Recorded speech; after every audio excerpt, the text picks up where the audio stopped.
गमदनि गमगने सा आयिकं भुवनं यस्य वाचिकं सर्ववाङ्मयम् आहार्यं चन्द्रतारादि तं नुमः सात्विकं शिवम् तं नुमः सात्विकं शिवम् तं नुमः सात्विकं शिवम्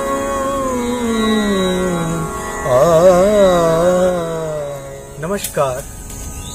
केंद्रीय संस्कृत विश्वविद्यालय भोपाल परिसर के निदेशक आचार्य प्रकाश पांडे जी एवं नाट्यशास्त्र अनुसंधान केंद्र एवं समस्त विश्वविद्यालय परिवार आपका हार्दिक स्वागत करता है। नाट्यशास्त्र व्याख्यान माला की चतुर्थ सोपान में हम दिनांक 12 जून प्रातः 11 बजे महाराजा सयाजी राव विश्वविद्यालय बड़ौदा नाट्य कला संकाय के डॉक्टर महेश चंपकलाल जी का व्याख्यान सुनेंगे। डॉक्टर महेश चंपकलाल जी नाट्यशास्त्र के प्रतिपाद्य एवं उद्देश्य विषय पर अपना व्याख्यान प्रस्तुत करेंगे। डॉक्टर महेश चंपकलाल जी का संक्षिप्त परिचय। आपने गुजराती भाषा एवं रंगमंच में पीएचडी, रंगमंची नाट्य कला में डीलिट की है। भारतीय उच्च अध्ययन केंद्र शिमला की ओर से वरिष्ठ फेलोशिप भी प्राप्त हुई। आपको सर्वश्रेष्ठ अनुवाद के लिए साहित्य एकेडमी एवं अन्य एकेडमियों द्वारा सम्मानित एवं पुरस्कृत किया गया है। डॉक्टर महेश चंपकलाल जी को हम दिनांक 12 जून प्रातः 11 बजे नाट्यशास्त्र अनुसंधान केंद्र के फेसबुक पेज पर लाइव सुनेंगे। आप सभी का हार्दिक स्वागत है। जयतु संस्कृतम, जयतु भारत। नमस्कार। संस्कृत विद्यालय भोपाल परिषद द्वारा संचालित नाट्यशास्त्र अनुसंधान केंद्र द्वारा आयोजित नाट्यशास्त्र व्याख्यान माला में मैं डॉक्टर महेश चंपकलाल आपका हार्दिक अभिनंदन करता हूं। जो विषय मुझे दिया गया है वो है नाट्यशास्त्र का विषय क्या है, उसका प्रतिपाद्य क्या है और उसका उद्देश्य क्या है। नाट्यशास्त्र से हम भली भांति परिचित हैं। ये नाट्य का शास्त्र है। अब हमें समझना ये है कि ये नाट्य वस्तुतः क्या है। क्या नाटक और नाट्य दोनों समानार्थी है या दोनों में कोई भिन्नता है? तो ये अगर हम समझ जाएं तो मुझे लगता है नाट्यशास्त्र समझने में आसानी रहेगी। का अर्थ केवल नाटक नहीं है। देखिए, पश्चिम में 3 विधाएं हैं। एक है ड्रामा, बैले और तीसरा है ओपेरा। संवाद जिसमें नृत्य की प्रधानता हो उसको बैले, और जिसमें संगीत की प्रधानता हो उसे हम वस्तुतः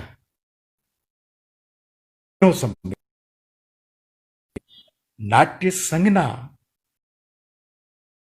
नाट्यशास्त्र के अनुसार संवाद की प्रधानता, कुछ प्रयोग में नृत्य की प्रधानता और कुछ प्रयोग में की प्रधानता, ये तीनों को साथ लेकर चलता है। अब जो हमारे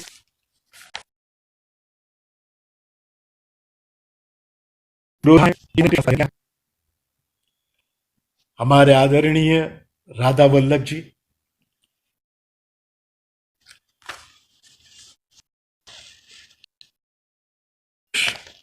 और शब्द रत्नाकर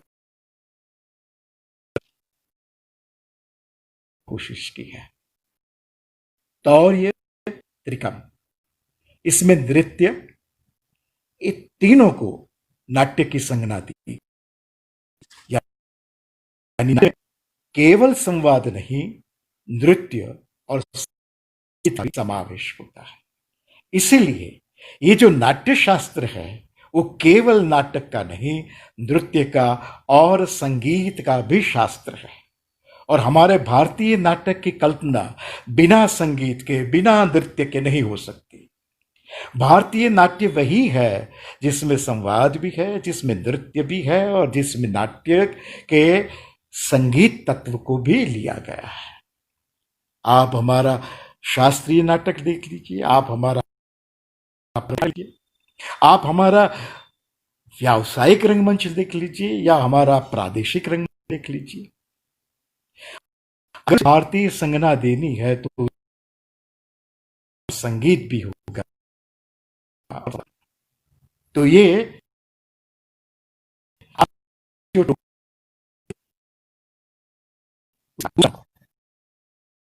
नाट्य वही है जिसे हम अब भरत मुनि कौन है? देखिए, भरत मुनि कोई ऐतिहासिक व्यक्ति नहीं है। इतिहास में कहीं भी भरत मुनि जो कि नाट्य शास्त्र के कर्ता हैं, उनका नाम कहीं हमें दिखाई नहीं देता। न तो पुराण में भी, पुराण में जो भरत का नाम मिलता है उसे हम दशरथ के पुत्र के रूप में भरत को देखते हैं, लेकिन वो भरत मुनि नहीं। भरत मुनि नाम की कोई न तो इतिहास में, न तो आप देखिए माइथोलॉजी में, पुराण में मिलती है। और नाट्य शास्त्र की रचना एक ही समय पर नहीं की। इसकी रचना 400 साल के कालांतर में हुई है।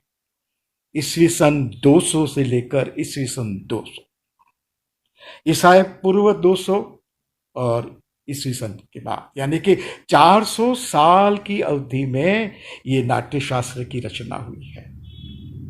बहुत सारी विचारधाराओं का इसमें समुच्चय पाया जाता है। इसलिए इसका कर्तृत्व किसी एक व्यक्ति के नाम पर नहीं। भरत का अर्थ होता है नट, परफॉर्मर। इसलिए नटों का जो संप्रदाय है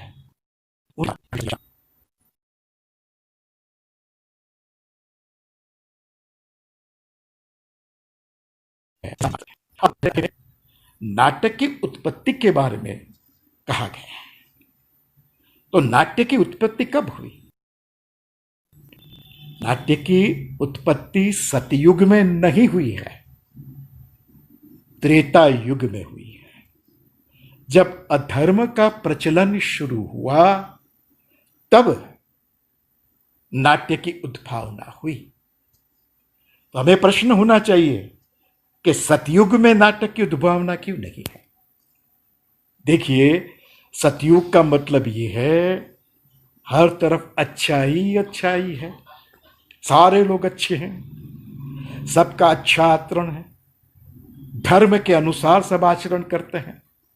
जब सबका आचरण अच्छा हो, कहीं भी बुराई ना हो, तो संघर्ष होता ही नहीं, कॉन्फ्लिक्ट हो।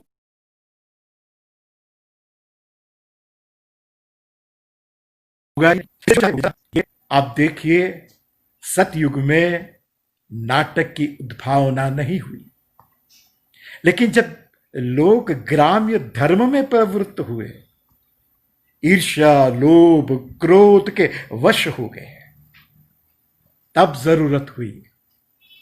जब तक मन को कोई कलेश नहीं पहुंचता, तब मनोरंजन की क्या आवश्यकता? तो भरत मुनि ने यह बताया कि जब अधर्म का आचरण शुरू हुआ, ग्राम्य धर्म में लोग प्रवृत्त होने लगे, ईर्ष्या, लोभ के वश हो गए, तब जाके नाटक। इसलिए त्रेता युग में नाटक का आविष्कार हुआ।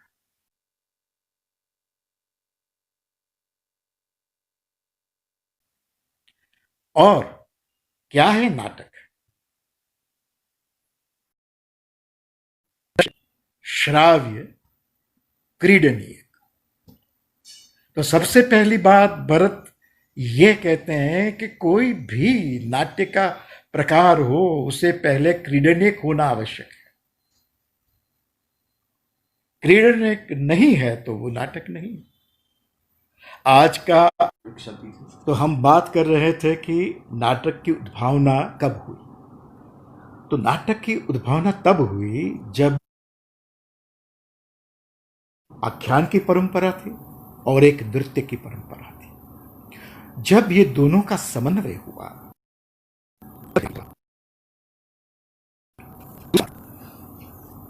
त्रेता युग में नाटक का प्रचलन हुआ, इसलिए कि त्रेता युग में कॉन्फ्लिक्ट जिसे हम कहते हैं, संघर्ष जिसे कहते हैं, क्योंकि बिना संघर्ष के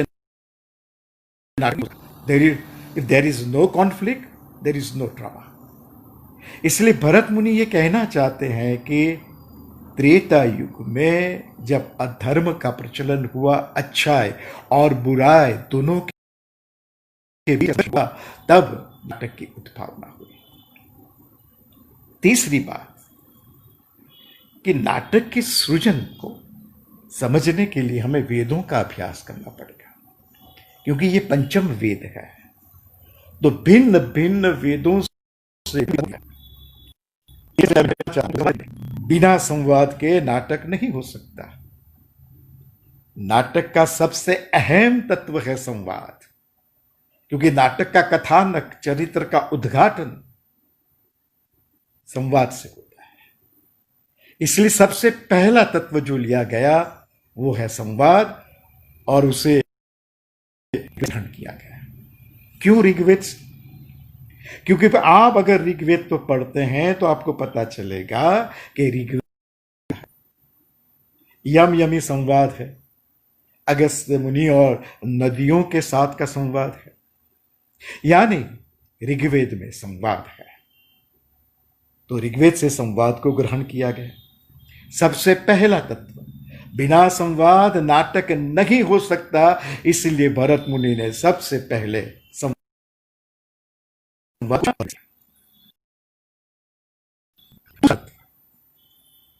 अभिनय, आंगिक अभिनय कहां से लिया गया? आंगिक तंत्र, यजुर्वेद। क्यों यजुर्वेद से लिया गया? क्योंकि यजुर्वेद में आप देखिए सांकेतिक मुद्राएं हैं, रिचुअल्स हैं, बहुत सारे रिचुअल्स, और उन सारी जो आंगिक चेष्टाएं, क्रियाएं हैं, वो सांकेतिक है, मुद्राओं का प्रयोग है। इसलिए अभिनय को यजुर्वेद से ग्रहण किया गया। और संवाद, आंगिक और वाचिक। जो तीसरा तत्व है वो है गान, क्योंकि मैंने आपको कहा ना कि बिना गान, बिना गीत, बिना संगीत भारतीय नाट्य हो ही नहीं सकता। तो सामवेद से संगीत को ग्रहण किया गया।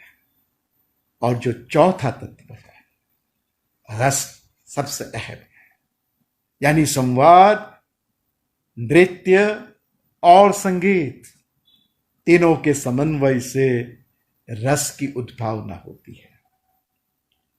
हमारा जो भारतीय नाट्य है वो रस केंद्रीय है, उसका मूल उद्देश्य रस है। इसीलिए अब देखिए कि ये जो नाट्य संगीत और नाट्य, नाट्य जिसे हम कहते हैं।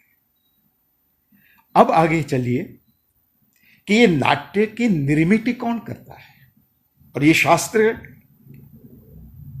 किसके लिए, किन लोगों के लिए लिखा गया है और क्यों लिखा गया है। 3 शब्द, कवि, नाट्य प्रयोक्ता और सामाजिक, ये तीनों मिलकर नाटक या नाट्य का निर्माण करते हैं। सबसे पहला कवि। जो नाटक लिखता है क्रांत दृष्टा है। जो कुछ हो गया और जो कुछ होने वाला है उसके बारे में वो लिखता है। इसलिए भरत ने शब्द दिया है भावानु कीर्तना, और जो कुछ होने वाला है उन घटनाओं को वो देख सकता है और फिर उसका अनुकीर्तन करता है, पुनः कथन करता है, पुनः निर्माण करता है। वो कथा फिर से कहता है, कथा कहता है, इसलिए अनुकीर्तन है। तो नाट्य प्रयोक्ता सूत्रधार भी है और नट अभिनेता भी है, जिसके भरत मुनि ने बार बार नाट्य प्रयोक्ता शब्द का प्रयोग है। ये जो नाट्य के साथ जितने भी लोग जुड़े हुए हैं वो सारे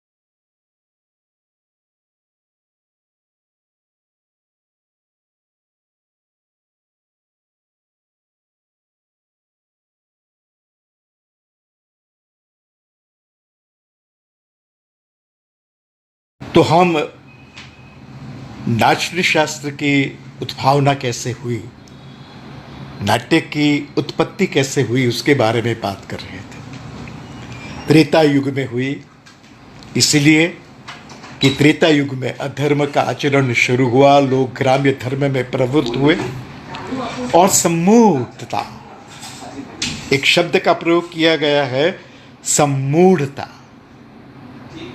नाट्य का कर्तव्य यही है कि सम्मूढ़ता से संप्रज्ञता की ओर ले जाना, कॉन्शियसनेस की ओर ले जाना, ये नाटक का परम कर्तव्य है। इसलिए जब लोग ग्राम्य धर्म में प्रवृत्त हुए, ईर्ष्या, लोभ, क्रोध, मोह का प्रचलन शुरू हुआ, तब मन को कलेश होने लगा और इसीलिए ऐसे क्रीडने की आवश्यकता हुई जो हम आंखों से देख सके और कानों से सुन सके। तो चार वेदों का स्मरण करके, चार वेदों से विभिन्न तत्वों को लेकर नाट्य वेद की रचना की गई। ऋग्वेद से पाठ्य, यजुर्वेद से अभिनय, सामवेद से संगीत और अथर्ववेद से रस है। और ये सार्ववर्णिक है, ये सबसे बड़ी बात है। उस समय की जो सामाजिक स्थिति थी उससे भरत मुनि संतुष्ट नहीं थे। उन्होंने विद्रोह किया अपने समय में, शूद्रों को और स्त्री जाति को नकारा गया था। वेदों का श्रवण करना वर्ज्य था इन लोगों के लिए। भरत मुनि ने ऐसे वेद की रचना की जो शूद्रों को और स्त्रियों के लिए भी उनको अधिकारी बनाया गया।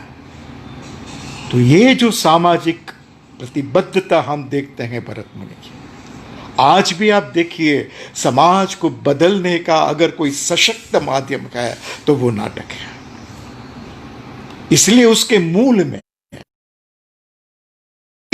में ये जो सोशल कॉन्शियसनेस है, एक सामाजिक विद्रोह है, उसे हम देख सकते हैं।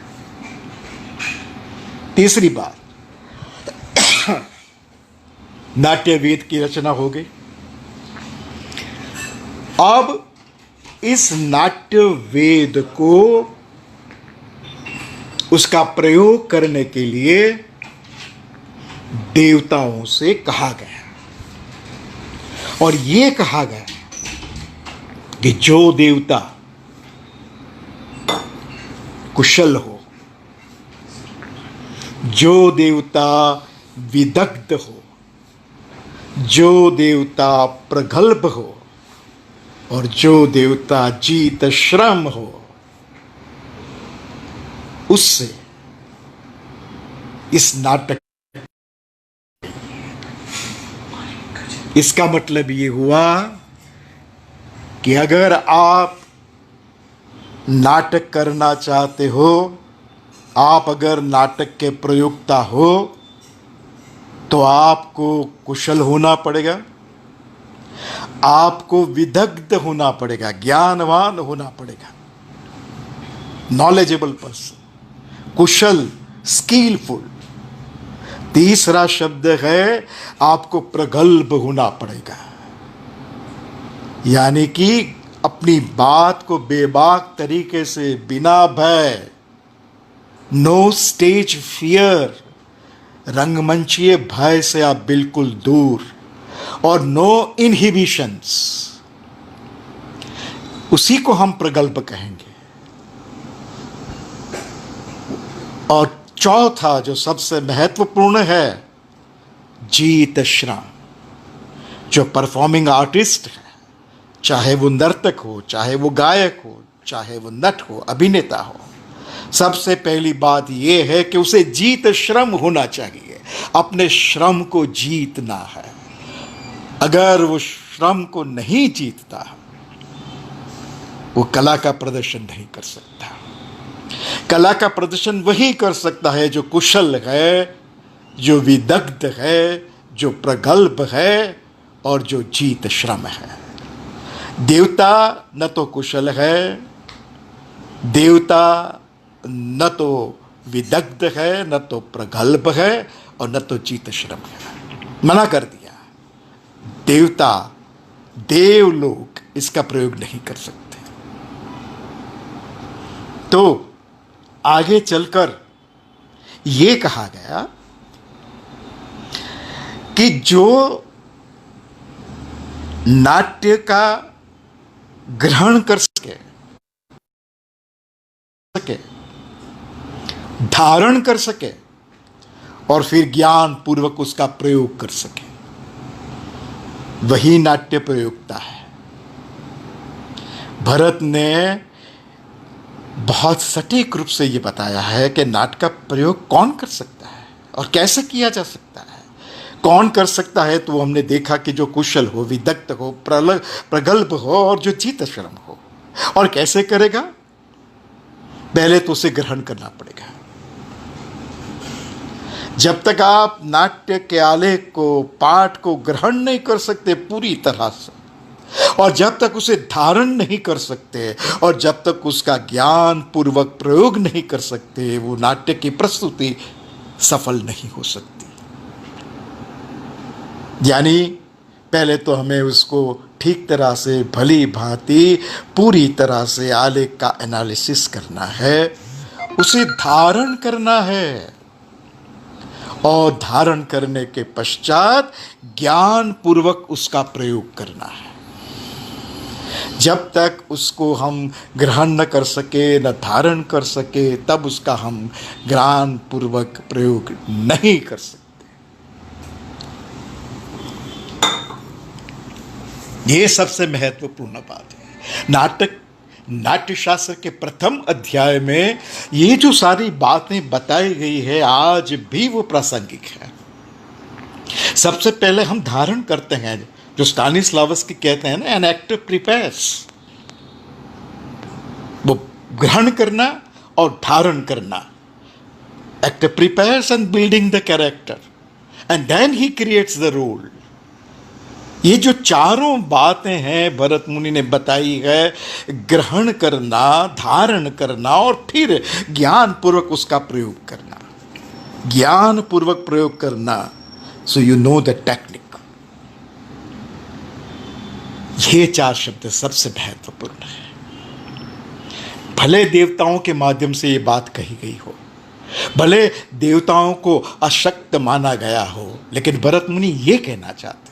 तो ये नाट्य शास्त्र किसके लिए है? उसका उद्देश्य क्या है? प्रयोक्ता को प्रशिक्षित करना, नाट्य प्रयोक्ताओं को इस तरह से प्रशिक्षित करना कि वो कुशल हो सके, वो विदग्ध हो सके, वो प्रगल्भ हो सके और जीत श्रम हो सके, वो ग्रहण भी कर सके, धारण भी कर सके और ज्ञान पूर्वक उसका प्रयोग भी कर सके।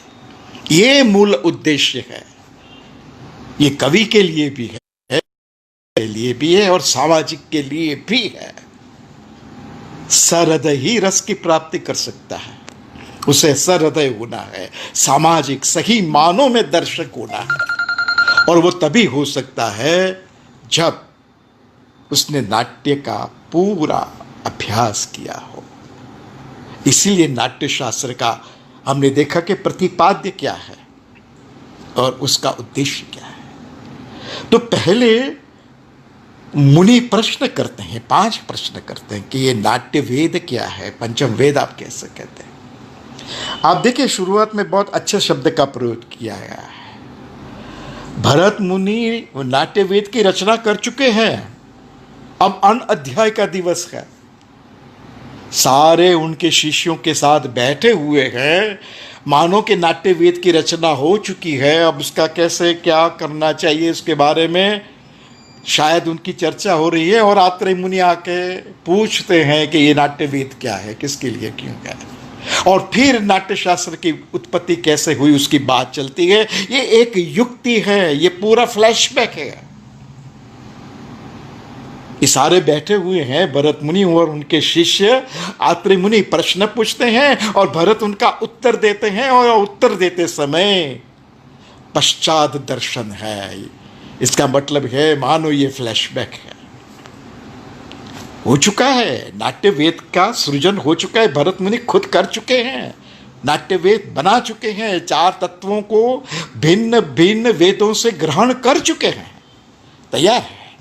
अब अन अध्याय का दिवस है, अध्याय समाप्त हो गया है, अभ्यास समाप्त हो गया है, एक दिन विश्रांति का है, और उस विश्रांति में वो शायद सोच रहे हैं कि हमने ठीक किया है कि नहीं किया है, और आत्रेय मुनि प्रश्न पूछते हैं और फिर वो अतीत में जाते हैं। तो एक युक्ति है, ये युक्ति है जिसके जरिए नाटक की ही जो युक्ति है, पश्चात दर्शन, जिसे हम फ्लैशबैक कहते हैं, ये पूरी कहानी फ्लैशबैक में चलती है।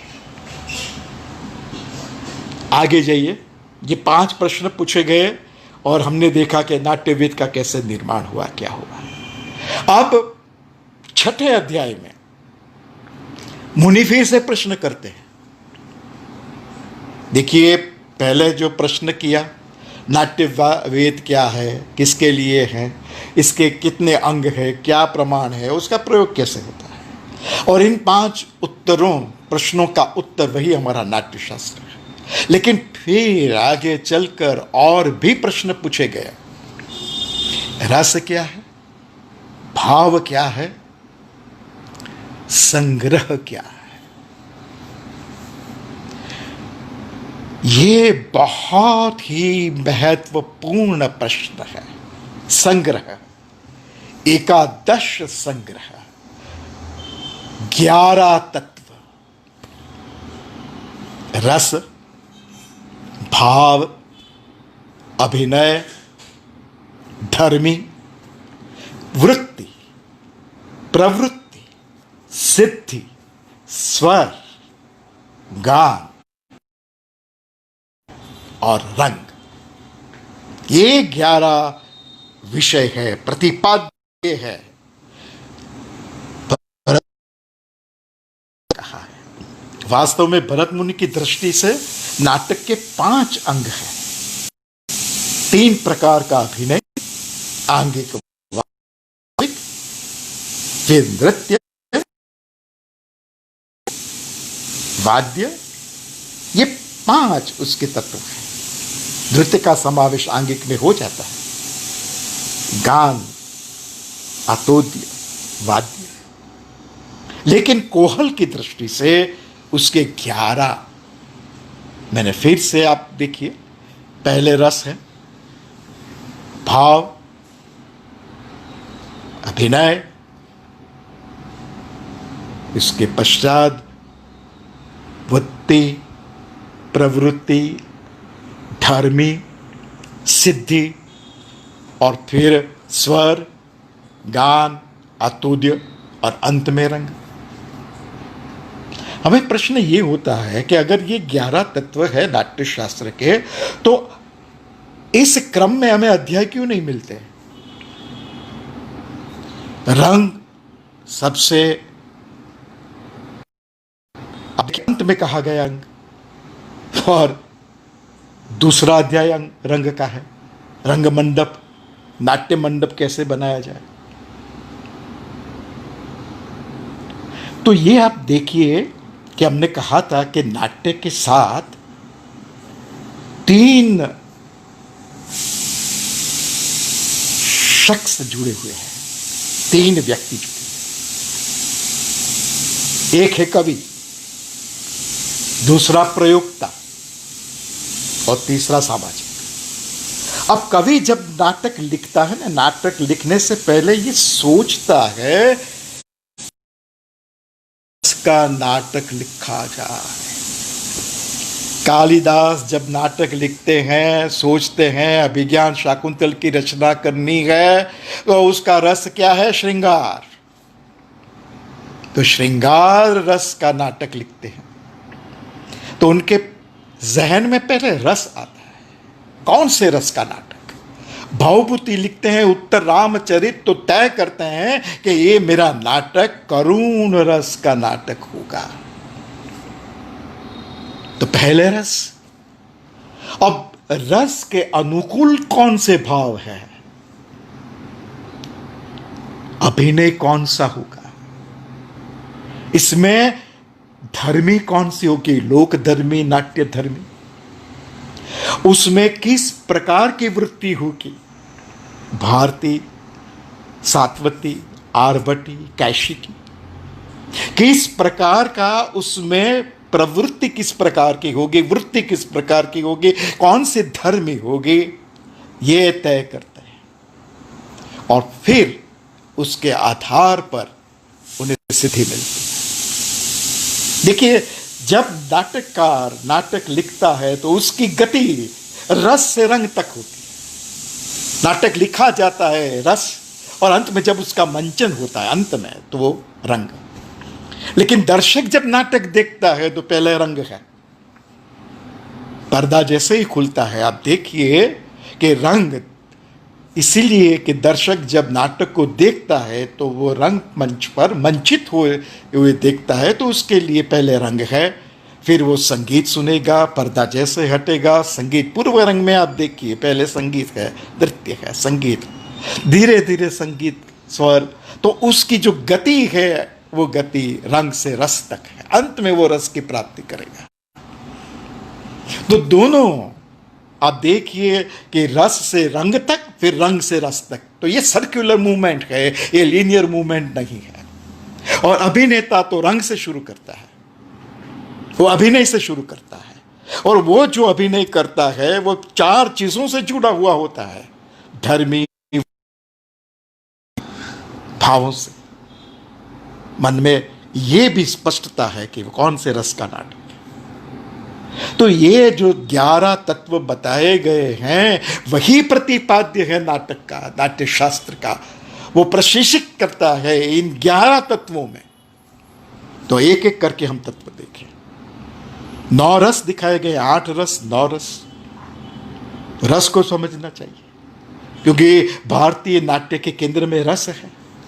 अगर श्रृंगार का करना है नाटक हमें, तो उसमें कौन से विवाह होंगे, कौन से अनुभव होंगे, उसमें कौन से संचारी होंगे, और इनका अभिनय कैसे होगा, तो रस को समझना पड़ेगा। अभिज्ञान शाकुंतल करना चाहते हो तो भरत मुनि की अगर आप उसी विचारधारा को आगे ले जाना चाहते हो से, तो आप अभिज्ञान शाकुंतल का जो एनालिसिस करना है रस की दृष्टि से करना होगा। श्रृंगार है, कौन इसके आलंबन है? पात्र, चरित्र आलंबन होता है। दुष्यंत के लिए शकुंतला और शकुंतला के लिए दुष्यंत, यह आलंबन है। उद्दीपन, उस प्रकार का जो उसका परिवेश है, जो वातावरण है, आश्रम का वातावरण, उसकी निर्मिति कैसे करते हैं। तो हम देखिए आहार्य के माध्यम से हैं, के माध्यम से एक्टर वो आलंबन बनता है। हर एक्टर, हर चरित्र का आलंबन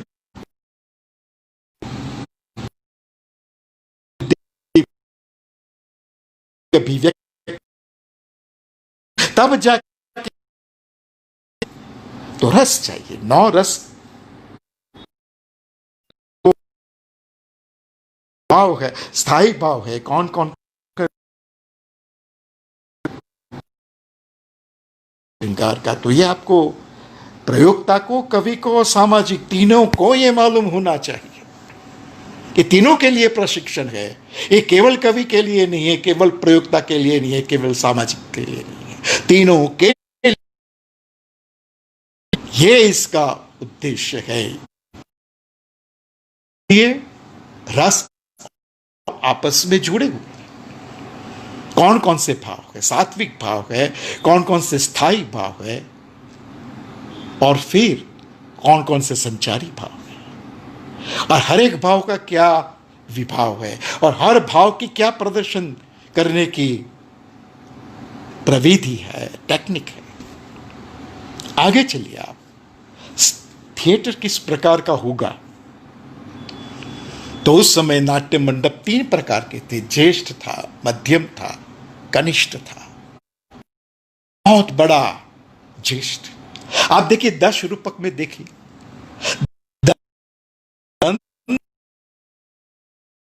किस प्रकार के थिएटर के लिए कौन सा रूपक उपयुक्त माना गया है। समवकार, जहां देव और दानवों के बीच संघर्ष है, जो कि अब रिगरस ज्यादा है, उसके लिए बेटर है। तो बहुत बड़ा नाट्य मंडप चाहिए, उपयुक्त है। मध्यम, जो मीडियम, वो किस प्रकार के लिए, और जहां एकल प्रस्तुति है, भाण, और जिसे हम कहते हैं हो रही हो, भाण की प्रस्तुति हो रही हो, भाण की हम प्रस्तुति करते हैं। आप देखिए कि किस प्रकार का रूपक है और वो किस प्रकार के थिएटर के लिए उपयुक्त है। और आप देखिए कि जो नाट्य मंडप है उसमें भी अब रंगपीठ और रंग शीर्ष है, मतवारणी है। रंगपीठ और रंग शीर्ष, अगर आज की परिभाषा में बात करनी हो तो रंगपीठ उसे कहते हैं जो डाउन स्टेज है, और रंग शीर्ष उसे कहते हैं जो अप स्टेज है। और सबसे महत्वपूर्ण आप देखिए, centre is the most important acting area, सबसे महत्वपूर्ण है। और भरत ने वही कल्पना की है ब्रह्ममंडल, जो सबसे महत्वपूर्ण है। इसलिए आज की परिभाषा में अगर नाट्य मंडप को हम देखने की कोशिश करें तो हमारा जो आज का प्रोसिनियम थिएटर है उसे कहीं ना कहीं वो नजदीक पे पड़ता है। तीसरी बात है कि वृत्ति। अब वृत्ति का मतलब है स्टाइल, इंडिविजुअल स्टाइल, भारतीय वृत्ति जिसमें वाक्य की प्रधानता हो, डायलॉग की प्रधानता हो, चेष्टा की अगर प्रधानता हो, सात पत्ती। अगर वो सुकुमार ढंग से आप करते हो तो कैसे की वृत्ति होगी, और अगर आप उसमें फोर्सफुली करते हैं, हाँ बिल्कुल आवेग के साथ, आवेश के साथ करते हैं, तो वो आरपटी होगी। प्रवृत्ति है, लोकल कलर है, प्रादेशिक, आंचलिक, ये जो सारे तत्व नाटक में होते हैं, प्रादेशिक तत्व होते हैं, उसको प्रवृत्ति से। जो रियलिस्टिक प्रेजेंटेशन है लोकधर्मी, और जो नॉन रियलिस्टिक प्रेजेंटेशन है वो है नाट्य धर्मी। तो ये सारा अभिनय से जुड़ा हुआ है। अगर आप नाटक का प्रदर्शन करना चाहते हो तो आपको भली भांति इन तत्वों को समझना पड़ेगा। इसीलिए भारतीय नाटक की प्रस्तुति वही कर सकता है जो नृत्य में दक्ष हो, जो संगीत में दक्ष हो, संवादों की अदायगी में दक्ष हो, इसकी सारी जानकारी हो। वो कुशल होना चाहिए, वो प्रगल्भ होना चाहिए, वो विदग्ध होना चाहिए, और चित्त श्रव होना चाहिए। वो ग्रहण भी कर सके, धारण भी कर सके, और ज्ञान पर उसका प्रयोग भी कर सके। तो इसके लिए, इसकी ट्रेनिंग के लिए नाट्यशास्त्र लिखा गया है। ये तो बहुत गहरा सागर है। अगर एक एक तत्व के बारे में बात करनी है तो एक एक व्याख्यान चाहिए। इसलिए मैं अपनी वाणी को यहीं विराम देता हूँ। अगर मैं आपको नाट्य शास्त्र का, जैसे बर्ड्स व्यू कहते हैं ना, विहंगावलोकन करवा सका तो ये मेरे लिए सौभाग्य की बात है। मैं बहुत आभारी हूँ नाट्य शास्त्र अनुसंधान केंद्र के निदेशक देवेंद्र जी का, और प्रकाश जी जो के आचार्य हैं केंद्रीय संस्कृत विश्वविद्यालय भोपाल परिसर के, मैं इनका भी आभारी हूँ। और आप सबका आभारी हूँ कि आपने समय निकाल के मुझे सुनने की, देखने की चेष्टा की।